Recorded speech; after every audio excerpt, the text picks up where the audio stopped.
जानवर बिकते हैं ना, इसी तरह से इंसान भी बिकते थे। मेरे पास पैसे नहीं है आजाद होने के लिए, ए अल्लाह काफी हो जा बेहलाली का अपने हलाल से, अन हरामी का मुझे हराम से बचा कर। तो इतना बड़ा कर्जा है तो ये कौन अदा करेगा, कैसे होगा? ये आयत पढ़ने से तो कैसे होगा कि अल्लाह सुब्हानहू तआला का करम ही करम है, उधर भी करम है इधर भी करम है। जामे तिरमिज़ी की हदीस है 3563 इंशाल्लाह। हजरत अबू वाइल रहमतुल्लाह अलैह फरमाते हैं कि एक मुकातब गुलाम थे, वो हजरत अली के पास है। मुकातब उसको कहते थे, जैसे गुलामी तो थी ना, मैंने जैसे आपको बताया हुआ था कि ये तो शुरू से गुलामी चल रही थी कि लोग इंसान बिकते थे, जैसे जानवर बिकते हैं ना, इसी तरह से इंसान भी बिकते थे। जब ये रास्ते में जाते थे, काफिले लूटते थे, तो ना सिर्फ वो माल लूटते थे बल्कि वो जो लोग होते थे ना काफिले वाले, उनको भी अपना गुलाम बना के ले जाते थे और उनको फिर मार्केट में जाके जैसे बेचना होता है। तो गुलाम तो बिक रहे थे हमेशा से। तो अब रसूलुल्लाह सल्लल्लाहु अलैहि वसल्लम ने ये किया था कि जो गुलाम जो है, क्योंकि उन्होंने अब खरीदा हुआ है तो उसको आजाद कैसे करें, तो कोई ना कोई खरीदता था, उसको आजाद कर देता था फिर इस तरह से। तो रसूलुल्लाह ने ये भी कहा कि जो गुलाम अपनी मर्जी से आजाद होना चाहता है, अपनी कीमत से, जैसे अपने मालिक से ये बात कर ले कि मैं इतने पैसे तुम्हें दूंगा इतनी मुद्दत तक में, तो फिर मैं आजाद हो जाऊंगा, तो वो फिर मालिक जो है उसका ये होता था कि वो उसको ये मानना होता था। तो इसी तरह से ये गुलाम थे जो हजरत अली के पास आए और आके उन्होंने कहा कि मैंने इस तरह से वादा किया है अपने मालिक से, लेकिन मैं उस वादे को पूरा नहीं कर पा रहा हूँ क्योंकि मेरे पास पैसे नहीं है आजाद होने के लिए। और मैं मेरे अब यहाँ पे ना बहुत से लोग ऐसे होते हैं जिनके ऊपर कर्ज है, किसी न किसी सूरत में, अगर बैंक का देना है या लोगों का देना है या किसी भी तरह से, तो उनके लिए बहुत प्यारी हदीस है कि उन्होंने कहा कि मैं किताबत में मुकर्रर शुदा माल जो है वो अदा करने से कासिर हूँ। तो हजरत अली रदियल्लाहु अन्हु ने फरमाया कि क्या मैं तुम्हें वो कलमात ना सिखाऊं जो मुझे रसूलुल्लाह सल्लल्लाहु अलैहि वसल्लम ने सिखाए थे कि अगर तुम्हारे ऊपर यमन के पहाड़ सीर, मतलब इतना बड़ा पहाड़ है, उतना भी कर्जा होगा ना, तो जब तुम ये कलमात अपने दिल से अदा करोगे तो अल्लाह सुब्हानहू तआला कोई ना कोई ऐसा सबब बना देंगे कि तुम्हारा वो कर्जा जो है वो उतर जाएगा। और वो वर्ड्स क्या थे अब आपने याद करने हैं। मैंने हरम को भी कहा है कि वो पोस्ट कर दे साथ साथ, ताकि अगर आप भूल जाएंगे तो इंशाल्लाह आप अपने उसमें देख सकते हैं। तो अल्लाहुम्मा एक, अच्छा अब ये इसके वर्ड्स ना आप उर्दू की तरह सोचिएगा ना तो बड़ी जल्दी याद हो जाएगी। अल्लाह मगफिनी, ए अल्लाह काफी हो जा बेहलाली का अपने हलाल से, अन हरामी का मुझे हराम से बचाकर,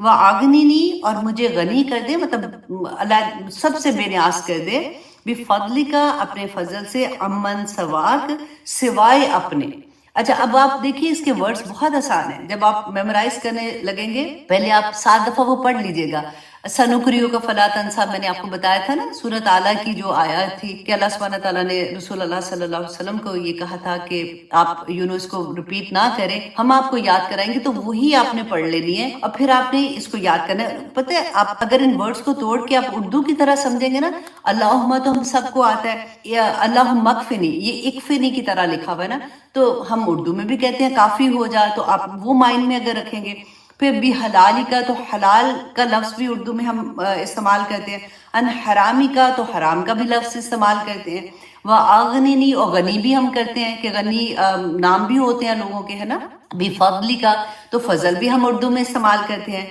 अमन सवाक, सवाय, सवाक को आप सवाय की तरह याद करें, सवाय उसके हम ये बात ऐसे करते हैं। तो आपको बहुत आसान, पहले ना उसको अंडरलाइन कर करके कि ये उर्दू का वर्ड है, ये उर्दू का, ये उर्दू का, ये उर्दू का, फिर उसके बाद आप उसको छोटे छोटे पीसेस में याद करें तो आपको बहुत जल्दी याद हो जाएगा। अब फिर आप अपनी नमाज में शामिल कर ले, आप अत्तहियात जब पढ़ते हैं आप उसमें शामिल कर ले, सजदों में भी मांगे। लेकिन अगर तो किसी का कर्ज देना तो फिर तो बहुत ही जोरों शोर से मांग सकते हैं, क्योंकि रसूलुल्लाह का वादा तो हक है ना, सच्चा है सारा। और आप बिलीव करें कई दफा हम सोचते हैं ना ऐसी बातों पे कि लो इतना बड़ा कर्जा है तो ये कौन अदा करेगा, कैसे होगा, ये आयत पढ़ने से तो कैसे होगा। अल्लाह सुब्हानहू तआला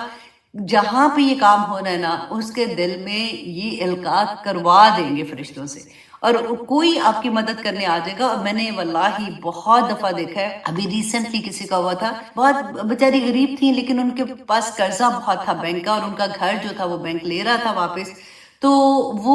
جیسے بھی انہوں نے جس کو بھی کہا، انہوں نے آگے جس کو کہا، انہوں نے آگے کہا، تو ایسے کہتے کہتے انہوں نے مجھے بتایا کہ کوئی ان کو نہیں جانتا، ٹھیک ہے، وہ تو جو پہلی والی تھی نا ان کی کوئی کام والی تھی، تو کہتے کہتے کہتے کسی نے 10، کسی نے 15، کسی نے 20، کسی نے 30،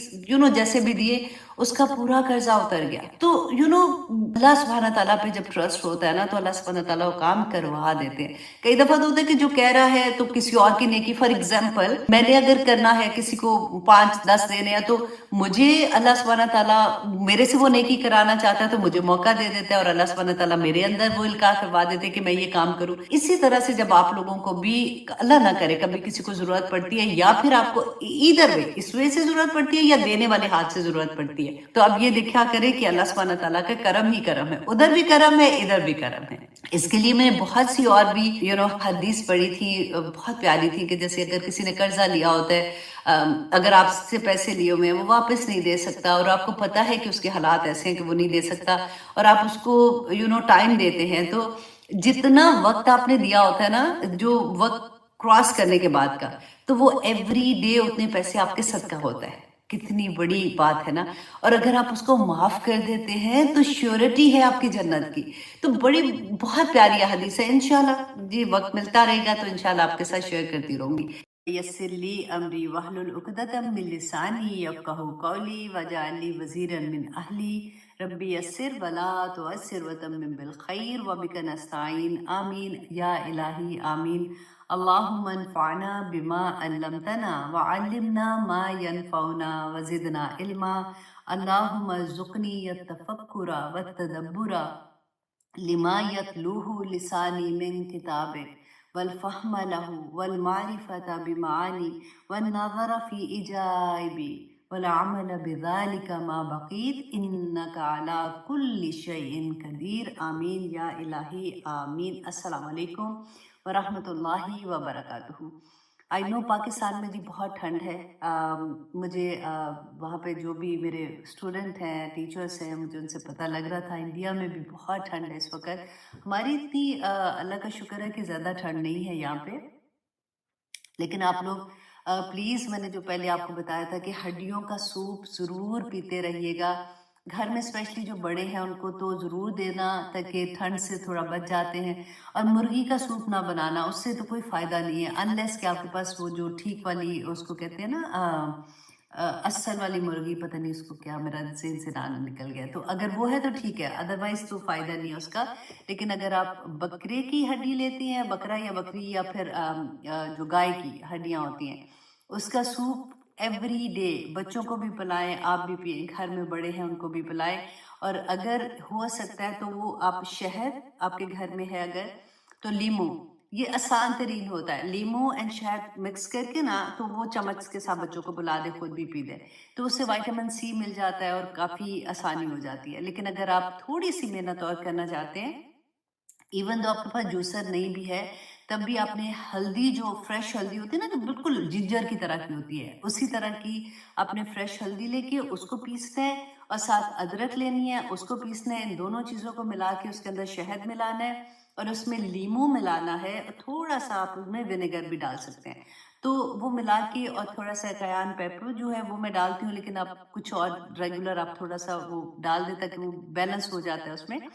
تو اس کو آپ ایوری مارننگ جس آپ چائے پیتے ہیں نا، تو اس طرح سے آپ تھوڑا سا جیسے چاٹ لیتے ہیں اس کو کہتے ہیں، یا تھوڑا سا کھا سکتے ہیں، یا پانی میں ملا کے جیسے کہوا سا بنا لیتے ہیں ویسے بنا کے پی لیں، تو انشاءاللہ بہت آسانی ہو جاتی ہے۔ ٹھیک ہے جی، چلیے پھر انشاءاللہ ہم اپنی کلاس کا آغاز کرتے ہیں۔ اللہ سبحانہ تعالیٰ ہم سب کے لیے آسانیاں کرے، جو بیمار ہیں، جن کو فلو ہوا ہے، آواز سے پتہ چلتا ہے جب آپ لوگوں کے میسیجز آتے ہیں، تو اللہ سبحانہ تعالیٰ ہم سب کے لیے آسانیاں فرما دے، آمین ثم آمین۔ آج کی کلاس میں ہم سورۃ الکوثر کریں گے، آنیسٹلی اتنا مشکل تھا اس کی تیاری کرنا، چھوٹی سی سورہ ہے، لیکن اس کے بارے میں جتنی احادیث میں جمع کر سکتی تھی، میں نے کوشش کی کہ ہم اپنے ٹائم میں انشاءاللہ کر سکیں۔ اللہ سبحانہ تعالیٰ برکت ڈالے وقت میں بھی، اور جو میں نے تیاری کی ہے اللہ سبحانہ تعالیٰ اس کو قبول و منظور کرے، آمین ثم آمین۔ سب سے پہلے تو جی حدیث سے شروع کرتے ہیں کہ ام المومنین ام حبیبہ رضی اللہ عنہ بیان کرتی ہیں کہ رسول اللہ صلی اللہ علیہ وسلم نے فرمایا کہ جس نے ظہر کی 4 سنتیں اور پہلی اور 4 بعد کی کبھی نہیں چھوڑی، وہ پڑھتا رہتا ہے، تو رسول اللہ صلی اللہ علیہ وسلم نے فرمایا تھا کہ اس کا گوشت جو جسم کا ہے نا، اس کو دوزخ کی آگ نہیں چھوئے گی۔ تو ام حبیبہ کہتی ہے کہ میں نے اس کے بعد کبھی یہ سنتیں نہیں چھوڑی۔ اور وہ کون سی ہے؟ پہلے جیسے ہم 2 کر کے پڑھتے ہیں نا، سنت اور نوافل ہمیشہ 2 کر کے پڑھتے ہیں، تو 2 کر کے پہلے 4 پڑھتے ہیں، پھر ہم 4 فرض پڑھتے ہیں، پھر اس کے بعد 2 سنت اور 2 نفل پڑھتے ہیں۔ اچھا، بہت سی احادیث میں ایسے بھی ہے کہ 4 شروع کے سنت اور پھر 4 فرض اور پھر 2 سنت، پھر نفل اس کے اندر نہیں بھی آتے ہیں۔ اب آپ کے پاس وقت ہے تو ڈیفینیٹلی آپ پڑھ سکتے ہیں، لیکن جب ہم پڑھتے ہیں نا اس کی فضیلت پڑھتے ہیں تو پھر آسانی ہو جاتی ہے، کیونکہ یہ لگتا ہے کتنی لمبی، کیونکہ یہ وقت یوزلی کام کا ہوتا ہے۔ اگر آپ جاب کر رہے ہیں تو آپ جاب پہ ہوتے ہیں تو کوشش ہوتی ہے کہ جلدی سے نماز پڑھ لیں، لیکن نماز چھوڑنی نہیں ہے۔ اگر آپ کو وقت نہیں ملتا تو 4 فرض پڑھ لیں، کم از کم آپ کی نماز ہو جاتی ہے۔ ٹھیک ہے جی، اب آتے ہیں ایک اور حدیث تھی کہ سنن ابن ماجہ 1356 کہ عاصم بن حمید کہتے ہیں کہ میں نے ام المومنین حضرت عائشہ سے پوچھا کہ رسول اللہ صلی اللہ علیہ وسلم جب تہجد پڑھتے تھے تو اس کا آغاز کیسے کرتے تھے؟ تو حضرت عائشہ نے کہا کہ ان کو کہ عاصم، آج سے پہلے مجھ سے یہ سوال کسی نے نہیں پوچھا۔ تو انہوں نے بتایا کہ پہلے 10 مرتبہ رسول اللہ اللہ اکبر، پھر 10 مرتبہ سبحان اللہ، 10 مرتبہ الحمدللہ اور 10 مرتبہ استغفر اللہ پڑھتے تھے، اور اس کے بعد یہ دعا مانگا کرتے تھے کہ اللہم اغفر لی، اے اللہ مجھے معاف فرمائیے۔ اب دیکھیے مانگ کون رہا ہے؟ رسول اللہ صلی اللہ علیہ وسلم نے ہماری تعلیم کے لیے، ہمیں تربیت دینے کے لیے مانگی نا کہ اللہم اغفر لی، اے اللہ مجھے معاف فرما دے، وحدنی اور مجھے ہدایت دے، ورزقنی اور مجھے رزق عطا کر۔ رزق آپ کو یاد ہے، میں نے آپ کو بتایا تھا کہ رزق اونلی پیسہ نہیں ہوتا، رزق ہر طرح کی اللہ کی نعمت ہے، جتنی نعمتیں اللہ سبحانہ تعالیٰ کی ہے نا وہ رزق کے اندر آتی ہیں۔ تو اس لیے اتنی خوبصورت دعا کہ سارا رزق بھی مانگ لیا نا کہ وَرْزُقْنِی اور مجھے رزق عطا کر، وَعَافِنِی اور مجھے عافیت عطا کر۔ اور اس کے بعد رسول اللہ صلی اللہ علیہ وسلم یہ کہا کرتے تھے، وہ پناہ مانگتے تھے وَيَتَعَوَّذُ اور وہ پناہ مانگتے تھے کس کی؟ مِن ضَيْقِ الْمُقَامِ کہ جگہ کی تنگی، یوم القیامہ قیامت کے دن کی جگہ کی تنگی کی دعا مانگا کرتے تھے کہ یا اللہ کہ مجھے اس سے بھی پناہ دینا۔ اب دیکھیں قیامت کے دن کا ہم نے کتنی دفعہ پڑھا نا، اب تو 30 پارہ تو ہے ہی آخرت کے بارے میں کہ اس دن اگر آپ نے ویژولائز کرنا ہے نا کہ کیسے، اگر آپ نے حج کیا ہوا ہے کسی نے، یا آپ نے کبھی عمرے پہ دیکھا نا، جو بزی ٹائم ہوتا ہے کہ جب ہم کلوز ٹو کعبہ کے ہوتے ہیں تو اس وقت قدم اٹھانا مشکل ہوتا ہے، لگتا ہے کہ بس کوئی بینچ لے گا جیسے کہتے ہیں۔ تو اس طرح کا حال ہوگا اس دن کہ قدم بھی اٹھانے کی جگہ جیسے ہوتا ہے نا وہ مشکل سے ہوگی۔ تو اس وقت جب ہم عمرہ کرتے ہیں وہ تو خوشی کا وقت ہوتا ہے نا کہ ہم خانہ کعبہ کو دیکھ رہے ہوتے ہیں، دعائیں مانگ رہے ہوتے ہیں، تو وہ تنگی کی جگہ ہمیں اس طرح سے نہیں لگتی ہے کہ تنگی کی جگہ، لیکن جب وہ دن ہوگا، قیامت کا دن ہوگا، جب کہتے ہیں سورج سوا نیزے پہ ہوگا اور اتنا مشکل وقت ہوگا، حساب شروع نہیں ہو رہا ہوگا اور لوگ کھڑے اور اللہ سبحانہ تعالیٰ کا انتظار کریں کہ کس وقت ہمارا حساب کتاب شروع ہوگا۔ تو رسول اللہ صلی اللہ علیہ وسلم نے اس وقت کی تنگی کی اللہ سبحانہ تعالیٰ سے دعا مانگی کہ یا اللہ مجھے اس سے بچانا۔ تو ہمیں بھی کتنی ضرورت ہے اس دعا کی، اللہ سبحانہ تعالیٰ ہم سب کے لیے آسانیاں فرما دے۔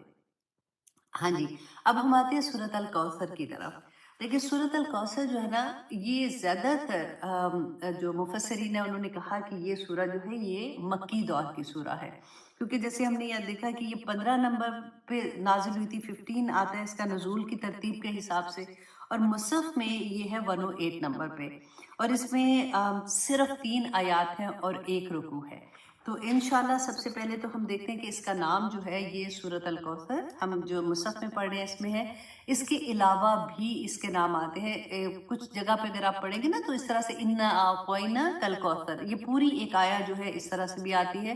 اور بعض جگہ پہ سورۃ نحر کے نام سے بھی آتی ہے اور وہ یہ انا اعطیناک الکوثر ہی ہوتی ہے۔ اچھا، اب اس کے بارے میں اس کا تھوڑی سی دیکھ لیتے ہیں کہ سورۃ الکوثر جو ہے نا یہ اللہ سبحانہ تعالیٰ نے رسول اللہ صلی اللہ علیہ وسلم کے ڈیفنس میں نازل کی تھی۔ जैसे हम पढ़ते हैं ना कुल हु अल्लाहु अहद, सूरत इखलास जो है ये अल्लाह सुब्हानहू तआला ने अपने डिफेंस में नाजिल की है, और सूरत काफिरून जो है वो दीन इस्लाम या शरीयत इस्लाम के डिफेंस में नाजिल हुई है। तो ये तीनों सूरतें अभी इंशाल्लाह हम सूरत काफिरून नेक्स्ट करेंगे, और फिर उसके बाद इंशाल्लाह मेरे ख्याल 2 सूरतों के बाद फिर हम सूरत इखलास करेंगे। और फिर मैं दुआ करती हूँ अल्लाह सुब्हानहू तआला से, honestly I am so much excited कि रमदान से पहले हमारा 30th पारा कंप्लीट हो जाएगा, क्योंकि फिर जो हमने सीखा होगा ना उसके बारे में रमदान में हमें याद आती रहेगी, और हमारा इंशाल्लाह इंशाल्लाह जब हमें आखिरत की याद ताज़ा रहती है ना तो इबादत का मज़ा भी फ़र्क होता है। और ख़ास तौर पे ये सूरा जब इसके बाद आज की क्लास के बाद आप पढ़ेंगे ना, आप इसको इतना एंजॉय करेंगे, आप एक्चुअली दिल की गहराइयों से इसको पढ़ेंगे। जैसे हमने बिस्मिल्लाहिर्रहमानिर्रहीम पढ़ते हैं ना, तो हमें आदत होती है हम ऐसे ही बस पानी पीना है तो बिस्मिल्लाहिर्रहमानिर्रहीम कोई काम शुरू करना हम पढ़ लेते हैं, लेकिन जब हमें मीनिंग्स का पता चलता है ना तो फिर ना सिर्फ पानी बल्कि आप किसी दर्द में भी होंगे ना तो फिर भी आपके मुंह से बिस्मिल्लाहिर्रहमानिर्रहीम निकलेगा कि मैं पुकार किसको रही हूँ। क्योंकि रहमान यहाँ पे इंशाल्लाह शुरू करने से पहले, क्योंकि सूरा बिस्मिल्लाह से शुरू होगी, रहमान का मैं आपको याद करवा दूँ एक दफ़ा फिर से। मैंने बहुत पहले आपको आई थिंक बताया था इसके बारे में कि अल्लाह सुब्हानहू तआला की जो सिफत आती है ना इसमें रहमान और रहीम है। देखिए रहमान जो है ना वो आप ऐसे समझे जैसे हम उसका अभी जो ग्रामर के स्टूडेंट नहीं है ना, मैं रेगुलर करके बताती हूँ कि उसका वजन जो होता है ना वो ऐसे जैसे हुस्बान कहते हैं गुस्से की हालत में, या फिर आता है फुलान के वजन पे है तूफान, ये आपको याद रहेगा, आप याद रखिएगा इसको, ठीक है। तूफान के वजन पे आता है रहमान, ठीक है। तूफान में क्योंकि उसका रूट वर्ड फर्क है, तो कैसे होता है कि जब रेगुलर पानी समंदर में है, नहर में जहाँ भी है, पानी अपनी हदें क्रॉस करके पूरे जोश के साथ पूरे निकलता है और वो कैसे तबाही कर देता है ना सारी की सारी। अब यहाँ पे रहमान ने अब बिल्कुल वो विजन अपने दिमाग में लाइए कि जब वो, क्योंकि इसका मादा क्या है, राहामीम, रहम से है, और उसी चीज को रहम में डालिए कि अल्लाह सुब्हानहू तआला की इतना रहम है कि वो हर बंदिश हर चीज जैसे क्रॉस करके तो अल्लाह सुब्हानहू तआला किसी के ऊपर रहम कर दे। अल्लाह सुब्हानहू तआला किसी इसलिए कहते हैं कि कभी ये नहीं कहना चाहिए कि तुझे अल्लाह ने माफी नहीं करना। अल्लाह सुब्हानहू तआला रहमान है, अल्लाह सुब्हानहू तआला की वो रहमानियत की जो कसरत है ना, इसमें उस चीज को जहन में रखा करे। जब आपको कभी बड़ा दर्द हो, तकलीफ हो ना, तो बिस्मिल्लाहिर्रहमानिर्रहीम आंख बंद करके पढ़े कि अल्लाह तेरी रहमत तो बेकरार है, मतलब इतनी ज्यादा है जिसकी कोई हद नहीं, तो तू मेरे पे भी रहम कर दे, अल्लाह मुझे माफ कर दे। रब्बना ज़लमना अनफुसना व इल्लम तगफिर लना व तरहमना लनकुनन्ना मिनल खासिरीन, कि आदम अलैहिस्सलाम ने जब ये पढ़ के तौबा की थी तो अल्लाह ने नबूवत अता कर दी थी। तो ये इसलिए जब भी पढ़ते, रहीम जो है ना वो अल्लाह सुब्हानहू तआला की उसके अंदर दवाम पाया जाता है। जैसे एक होता है ना कि अगर आप किसी को कहते हैं इंसान की तरह, आप सोचते हैं कि रहीम कितना रहीम है, तो वो रहीम उसने वो सिफत ली, मतलब अल्लाह ने अता की हुई है उसको, और अल्लाह सुब्हानहू तआला की अपनी जात की ये सिफत है। अल्लाह खुद रहीम है, मतलब वो इतना मुसलसल, कहते हैं ना मुसलसल रहम करने वाला, मुसलसल रहम करने वाला। तो इसलिए अब आज के बाद से जब आपने बिस्मिल्लाह पढ़नी है ना, आपने ये दोनों चीजें ज़हन में रखनी है कि अल्लाह तेरा करम इतना ज्यादा या अल्लाह मुझ पे करम कर दे, मैं इस वक्त बहुत तकलीफ में हूँ, किसी तरह से भी जो भी आपने दुआ मांगनी हो, तो बिस्मिल्लाह के साथ आप इस तरह से उसको जोड़ सकते हैं। तो आज इंशाल्लाह हम सूरत कौसर को भी ऐसे ही देखेंगे। अच्छा जी, सबसे पहले तो इसका बैकग्राउंड देखते हैं कि उस वक़्त में मक्का में क्या सिचुएशन थी जब ये नाज़िल हुई थी, क्योंकि अभी हमने पढ़ा ना कि सूरत अल कौसर जो है ये नुज़ूल के एतबार से 50 नंबर की सूरा है। रसूलुल्लाह सल्लल्लाहु अलैहि वसल्लम के बेटे अब्दुल्ला जो थे उनकी जब वफ़ात हुई थी, आपको पता है ना रसूलुल्लाह सल्लल्लाहु अलैहि वसल्लम के इससे पहले एक बेटे थे जो कासिम थे, सबसे बड़े थे। कासिम की वफ़ात जो थी वो रसूलुल्लाह सल्लल्लाहु अलैहि वसल्लम की नबूवत जब उनको वही आई थी ना पहली दफ़ा 40 इयर्स में थे, उससे पहले उनकी वफ़ात हो चुकी हुई थी। अच्छा, अब ये जो बेटे थे अब्दुल्ला, इनकी वफ़ात नबूवत के बाद में होती है। रसूलुल्लाह की 4 बेटियां हैं, ठीक है, एक रुकिया, उम्मे कुलसूम اور رقیہ ام کلثوم زینب اور حضرت فاطمہ رضی اللہ عنہ، یہ 4 بیٹیاں. اچھا اب یہ 2 بیٹے اور پھر روایات میں آتا ہے کہ ایک سب سے چھوٹا بیٹا بھی تھا جو ابراہیم علیہ السلام کے نام پہ انہوں نے رکھا تھا، ابراہیم ان کا نام تھا. اچھا اب آپ نے یہاں پہ غور کیا کرنا ہے کہ ہم دیکھیں گے کہ اس زمانے میں ان کے رسم و رواج کیا تھے، کہ ان میں کیا ان کی سوچ کیسی ہوتی تھی. اب یہ بولتے ہوئے نا مجھے یہ لگ رہا ہے کہ اس کے زمانے کی کیا بات کریں، ہم آج کے زمانے کی اگر بات کریں تو ایگزیکٹلی سیم ہمارا تھاٹ پروسیس چل رہا ہوتا ہے کہ بیٹوں کو سمجھتے ہیں کہ یہ تو ہماری بڑھاپے کا سہارا، اور بیٹا تو بہت بڑی چیز ہے، اور جس کے بیٹے ہوتے ہیں تو وہ اتراتے ہیں اتنے، اور جن کی بیٹیاں ہوتی ہیں، اور جب تک اللہ سبحانہ تعالیٰ نے قرآن پاک میں فرمایا کہ رحمت ہے، لیکن جب پیدا ہوتی ہے تو ایسی شکلیں بنا لیتے تھے جیسے شکلیں سیاہ ہو گئی ہیں. تو یہ کانسیپٹ اس زمانے کا توڑا ہے سورت کوثر میں بیسیکلی اللہ سبحانہ تعالیٰ نے، کہ بتایا کیا کہ یہ جو تم لوگ سوچتے ہو کہ بیٹے تمہارے بعد میں کام آئیں گے، تو قرآن پاک میں بھی اللہ نے فرمایا نا کہ المال والبنون زینت الحیات الدنیا والباقیات الصالحات، کہ مال، اور 2 ہی تو کمزوریاں ہیں نا بندے کی سب سے بڑی، کہ مال اور بیٹے تمہاری دنیا کی زندگی ہے، دنیا کی زندگی کی زینت ہے جو تم نے بنائی ہوئی ہے. اصل کی زینت جو ہے نا وہ تو جو تم نیک عمل کرتے ہو تو وہ تمہارے ہے کہ المال والبنون زینت الحیات الدنیا والباقیات الصالحات، کہ نیک جو چیزیں وہ تمہارے ساتھ جائیں گی. اللہ سبحانہ تعالیٰ کہتے ہیں خیر عند ربک، تیرے رب کے نزدیک جو سب سے بہتر ہے. تو اسی چیز کو آج ہم جو قرآن سے جڑتے ہیں نا ان کا نظریہ بالکل فرق ہو جانا چاہیے. دیکھیے اللہ سبحانہ تعالیٰ نے رسول اللہ صلی اللہ علیہ وسلم کے تینوں بیٹے دیے اور واپس لے لیے، اور اس وقت میں جس وقت یہ والے واقعہ ہو رہا ہے سورۃ الکوثر نازل ہو رہی ہے، یہ عبداللہ جب پیدا ہوئے ہیں، آپ سوچئے ذرا کہ اس وقت رسول اللہ صلی اللہ علیہ وسلم، یہ تمام وہ لوگ جو ہم سوچتے ہیں نا کہ اب تو ہماری زندگی میں الحمدللہ قرآن کھل گیا، اب میری نمازیں پرفیکٹ ہونا شروع ہو گئی، میں اب اچھے کام کرنا شروع ہو گئی، اب تو میں نے حجاب بھی لینا شروع کر دیا، اب میں نے اپنے کور کرنا شروع کر دیا، میں نے یہ کرنا شروع کر دیا. پھر اگر مصیبتیں کبھی آ جاتی ہیں، تکلیفیں آ جاتی ہیں، آزمائشیں آ جاتی ہیں، تو بندہ پریشان ہو جاتا ہے کہ ہائے اب تو میں اچھے کام کرنا شروع کر دیا تھا تو میرا تو سارا چیزیں الٹی پڑ گئی ہیں. یہ سورہ آپ کو یہ بتانے کے لیے ہے کہ کس طرح سے رسول اللہ صلی اللہ علیہ وسلم پر جب وحی نازل ہوئی تھی. اب دیکھیے اس سے پہلے رسول اللہ صلی اللہ علیہ وسلم حضرت خدیجہ سے شادی ہوئی تھی. حضرت خدیجہ مکہ کی امیر ترین عورت، ٹھیک ہے، اور اتنے رسول اللہ صلی اللہ علیہ وسلم کھاتا پیتا گھرانہ سب ٹھیک ٹھاک چل رہا تھا. اب وہی آتی ہے، رسول اللہ دین کا کام کر رہے ہیں، کوئی اور دین کا کام بھی کون کر رہے ہیں؟ رسول اللہ صلی اللہ علیہ وسلم، جو دن رات دین کا کام کر رہے ہیں. اور پھر ان کے بعد کیا ہوتا ہے کہ ان کا خاندان سب سے پہلے آپ دیکھیے ابو لہب ان کے سگے چچا، کتنی نفرت وہ کرتے تھے رسول اللہ صلی اللہ علیہ وسلم سے، اور کس طرح سے آپ دیکھیں کہ ہمسائے تھے، دیوار ایک تھی، ایسا نہیں تو کہ بڑے بڑے محل ہیں تو کوئی نہیں، دیوار ایک ہے تو کیا پتہ چل رہا ہے کیا نہیں، ایک کمرے کا گھر ہوتا تھا، اور ایک کمرہ، اور آگے سین ہوتا تھا، وہ صحیح نہیں، ڈرائنگ روم بھی ہوتا تھا، کچن بھی ہوتا تھا، بیٹھنے کی جگہ بھی ہوتی تھی، وہی سارا کچھ ہو رہا تھا، چھوٹی چھوٹی دیواریں ہوتی تھی، ساتھ والے گھر میں بھی ساری آوازیں جا رہی ہوتی تھی. جب رسول اللہ صلی اللہ علیہ وسلم کے گھر میں یہ خبر آتی ہے عبداللہ کی وفات کی، تو یہی چچا خوشیاں مناتے ہوئے گھر سے نکلتے ہیں، انشاءاللہ آگے ہم دیکھتے ہیں اس کو بھی. تو آپ یہ دیکھیے کہ نہ صرف یہ، اب جو ارد گرد کے لوگ جو جیسے ہوتا ہے نا قبیلہ، تو بڑی وہاں طاقت ہوتی تھی کہ میرا قبیلہ، میرے لوگ، کس طرح سے لوگ ان کے خلاف ہو گئے تھے،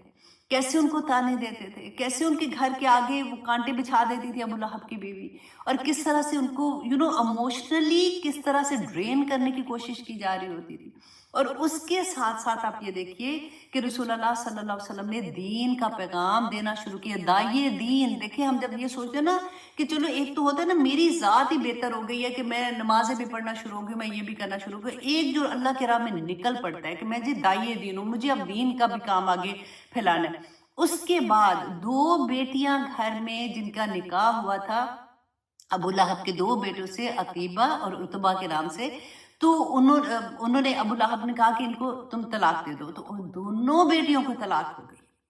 2 بیٹیاں طلاق لے کے آ گئی ہیں، بیٹے کی وفات ہو گئی ہے، मतलब महल्ले में जो लोग हैं वो तंग करें, कबीले के लोग तंग करें, और घर में आयशा हज़रत खदीजा रदी अल्लाह अन जो इतनी अमीर औरत थी, एक एक पैसा इस्लाम की बुनियादों में लगा। यही वो बीवी थी जो शैब अबी तालिब का हमने ज़माना पढ़ा था ना एक दफ़ा, कि उनको पत्ते खाने पड़े थे, और उसी में इतनी कमज़ोर हो गई थी कि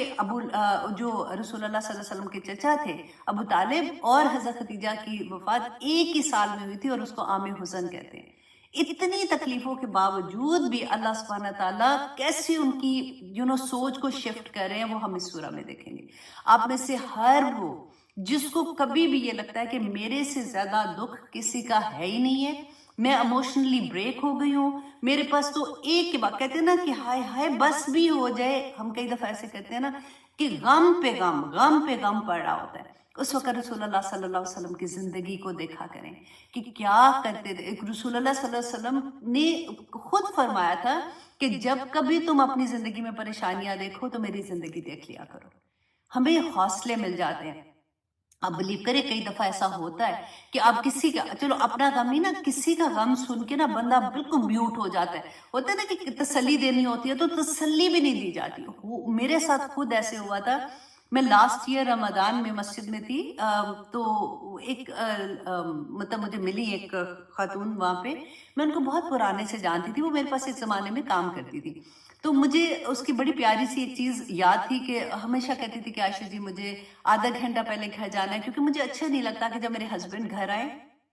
तो घर खाली हो और वो चाबी लगा के घर खोल के आते हैं। अपनी अपनी सोच होती है ना। तो हमेशा वो आधा घंटा पहले जाती थी कि जब मेरे हस्बैंड आएंगे तो मैंने घर के अंदर होना है। अच्छा, मैंने जब उसको देखा ना तो मुझे वो दिन याद आ गए, उसकी वो बात याद आ गई। तो मैंने उसको मुस्कुरा के एकदम से मैंने कहा कि क्या हाल है, हस्बैंड कैसे हैं? तो शी सेड कि आपको नहीं पता मेरे हस्बैंड तो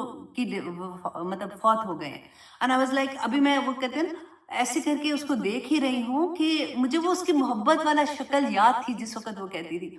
तो उसके साथ जो एक औरत थी उन्होंने कहा कि अभी लास्ट मंथ इनके बेटे की डेथ हुई है। उनके दो बेटे थे, उस वक्त तो छोटे छोटे थे, 20 आई थिंक 25 या 24 ईयर्स का बच्चा। तो मैं ऑनेस्टली, वो कहते हैं ना कि सांस नहीं आता, बंदा ऐसे होता है कि बजाय इसके कि मैं उसको कोई तसल्ली दे दूं, मैं खुद ही रोना शुरू हो गई। और मैं I couldn't control my self कि या अल्लाह मैं इसको क्या तसल्ली दूं। तो कभी कभी ऐसा होता है ना हमारे साथ कि या अल्लाह ये मतलब खड़ी है और वो मस्जिद में नमाज पढ़ने के लिए आई हुई है। अल्लाह सुब्हानहू तआला ऐसे वक्त में सूरत कौसर याद रखिएगा, पहले से अपने दिमाग में ये पूरा सिनेरियो बैठा के रखिएगा रसूल अल्लाह की ज़िंदगी का, ताकि अल्लाह ना करे कभी ऐसा होता है ना कि अपनी ज़िंदगी में कोई गम आए या किसी को आए तो आप एकदम से आगे से बोल सकें, उसको तसल्ली के लिए रसूल अल्लाह सल्लल्लाहु अलैहि वसल्लम के कुछ लफ्ज़ बता दें और इंशाअल्लाह अल्लाह सुब्हानहू तआला तसल्लियाँ दे देते हैं। अब देखिए, अब यहाँ पे अब हम आते हैं वजह नुज़ूल क्या थी। इसके अंदर भी जैसे मैंने आपको बताया कि बहुत से मुफस्सिरीन ने कहा कि ये मक्की दौर की सूरा है, कुछ ने कहा कि ये मदनी दौर की है। जिन्होंने कहा ये मक्की दौर की है, उसमें आता है आस बिन वाइल का नाम आता है कि उनको जब पता चला, अपने दोस्तों में बैठे हुए थे, तो जैसे ये खबर अब्दुल्ला की उनको मिलती है कि उनकी वफात हुई है, तो बड़े रौनक से, बड़े उस तरह से क्या कहते हैं, छोड़ो उसका क्या जिक्र करते हो, उसको तो अपने कबीले ने छोड़ दिया। और सबसे बड़ी बात, उसके तो औलाद, पहले मैंने बताया ना कासिम की डेथ हुई थी, तो उसके तो बेटे भी जिंदा नहीं है, तो उसका तो नाम लेने वाला कोई जिंदा नहीं है, तो उसके जिंदा नहीं रह रहा, तो तुम उसकी क्या बात कर रहे हो। सेकंड शान नुज़ूल में आता है अबू लहब का, कि अबू लहब का, क्योंकि जैसे मैंने बताया ना कि साथ वाला घर था, एक दीवार थी, वहां से जब उसको आवाज आती है कि अब्दुल्ला की वफात की, तो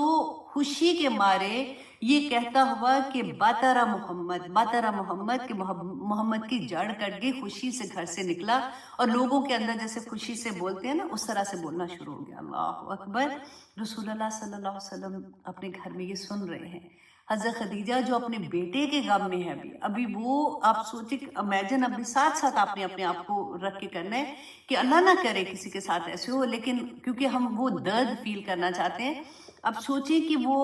सुन रही हैं कि लोग उनकी वफात पे खुशियां मना रहे हैं। हम तो वैसे ही सांस नहीं निकलता जब किसी की डेथ की सुनते हैं खबर, तो यहाँ पे तो अपना बेटा था اور جنہوں نے یہ کہا کہ یہ مدنی ہے، اس میں آتا ہے انس بن مالک کہتے ہیں کہ ایک دفعہ ہم رسول اللہ صلی اللہ علیہ وسلم کے ساتھ تھے کہ بیٹھے ہوئے بات کر رہے تھے کہ رسول اللہ نے آنکھیں بند کی، جیسے اونگ نہیں آتی ہے تھوڑی دیر کے لیے، تو پھر آنکھ کھولی اور وہ مسکرا رہے تھے. تو کہتے ہیں ہم نے جب ان کو دیکھا تو پوچھا کہ یا رسول اللہ آپ کیوں مسکرا رہے ہیں؟ تو انہوں نے پھر یہ سورۃ الکوثر کی تلاوت کی تھی. تو یہ تین، اچھا جو شان نزول ہوتا ہے نا، وہ ضروری نہیں ہے کہ کوئی ایک واقعہ کہ مطلب اس ٹائم پیریڈ میں یہ ایسے واقعات ہو رہے تھے جس کی وجہ سے اللہ سبحانہ تعالیٰ نے سورۃ کوثر نازل کی تھی. اچھا جی، اب ہم آتے ہیں